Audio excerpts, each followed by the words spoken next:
नमस्कार दूरदर्शन खबरां विच तुहाडा स्वागत है। मैं हां जसप्रीत कौर ते पहलां पेश ने चोणवीआं खबरां। प्रधानमंत्री नरेंद्र मोदी अज सवेरे 11 बजे आकाशवाणी दे मन की बात प्रोग्राम राहीं देशवासियां नूं संबोधन करनगे।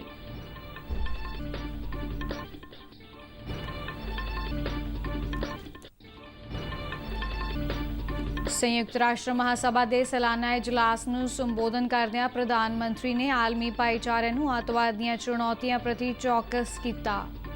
विदेश मंत्रालय ने प्रधानमंत्री की अमरीका फेरी नूं व्यापक अते सफल दस्सिया।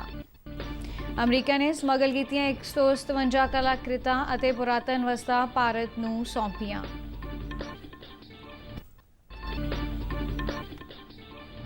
रक्षा मंत्री राजनाथ सिंह ने भविख दीआं फौजी रणनीतियां लई हथियारबंद बलां दरमियान बेहतर तालमेल दा सद्दा दिता।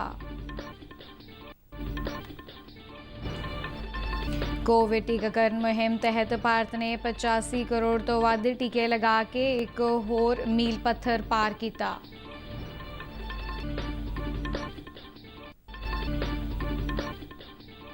जम्मू कश्मीर के उपराज्यपाल मनोज सिन्हा ने कहा कि श्रीनगर तो शारजा लई पहली कौमांतरी उड़ान जल्द ही शुरू की जाएगी।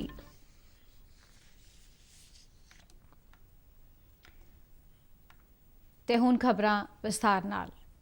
प्रधानमंत्री नरेंद्र मोदी अज आकाशवाणी के अपने बहुचर्चित प्रोग्राम मन की बात तहत देशवासियों नाल अपने विचार साझे करनगे। यह महीनावार प्रोग्राम की 81वीं कड़ी होवेगी।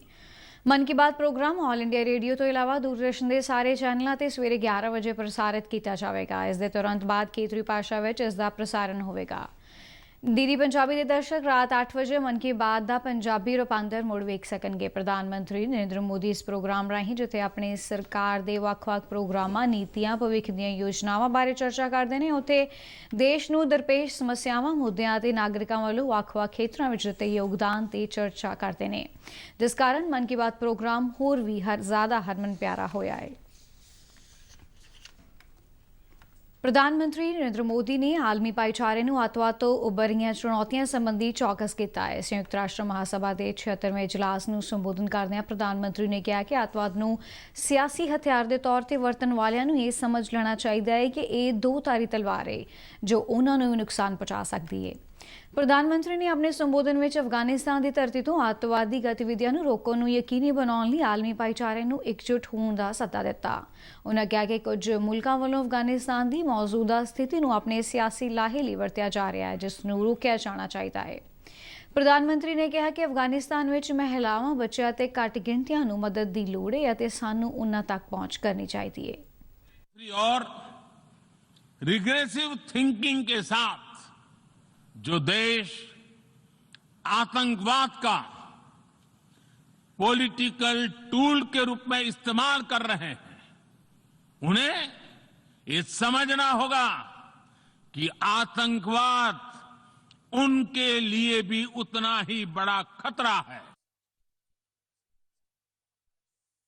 संबोधन विच प्रधानमंत्री ने बेहतर विश्व लई कौमांतरी नियमां ते कानूनां नूं मजबूत करन ते आलमी कदरां कीमतां नूं बहाल करन दी लोड़ ते जोर दिता। समुद्री सुरक्षा का जिक्र करदे प्रधानमंत्री ने कहा कि इस नाल जुड़ियां नवीं चुनौतियां नूं सहयोग नाल हल किया जाना चाहिए है। महासभा नूं भारत की कोविड-19 विरुद्ध प्रतिक्रिया की जानकारी दिंदिआं प्रधानमंत्री मोदी ने कहा कि भारत ने न सिर्फ इस चुनौती नाल नजिठण विच सफलता हासिल की है, बल्कि लोड़वंद मुल्कां नूं वैक्सीन भी उपलब्ध करवाई है। उन्होंने कोविड-19 टीकिਆਂ के निर्मातावां नूं भारत आउण अते वैक्सीन उत्पादन का सद्दा दिता। प्रधानमंत्री ने समुद्री स्रोतां की अन्नेवाह वरतों बारे महासभा नूं सुचेत किया। उन्होंने कहा कि अजिहा करन नाल विस्तारवाद के खतरे पैदा हो सकते हैं। उन्होंने कहा कि भारत दुनिया की सब तो वड्डी ग्रीन हाइड्रोजन हब वजों विकसित हो रहा है। प्रधानमंत्री ने अपने भाषण की समाप्ति ते गुरुदेव रविंद्रनाथ टैगोर की कविता के अंश भी सांझे किए। भारत के वैज्ञानिक कोरोना की एक नेजल वैक्सीन के निर्माण में भी जुटे हैं।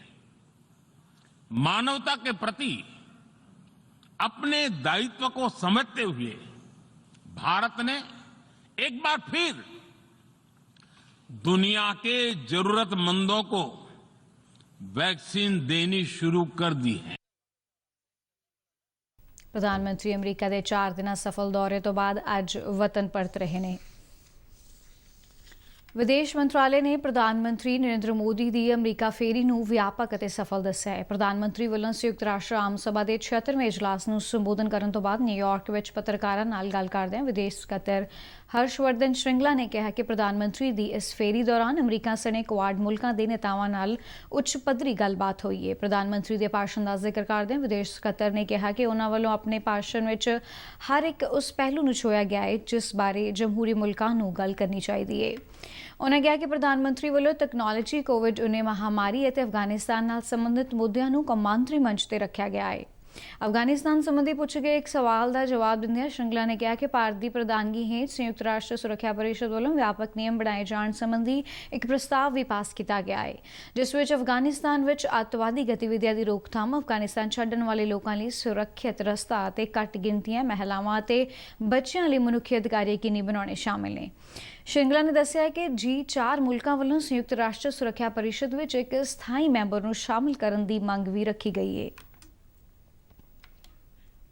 As well as reform of the UN Security Council remains India's top priority, as I mentioned. There is a sense that under the new President of the General Assembly, there would be a thrust to the process, the intergovernmental process, and we will move forward to text-based negotiations, which we have been talking about, with concrete outcomes in a fixed time frame. We believe that India's 75th anniversary coincides with the 75th anniversary of the United Nations. This is the time that the UN should fulfill its long-standing obligations to reform for the benefit of the global community.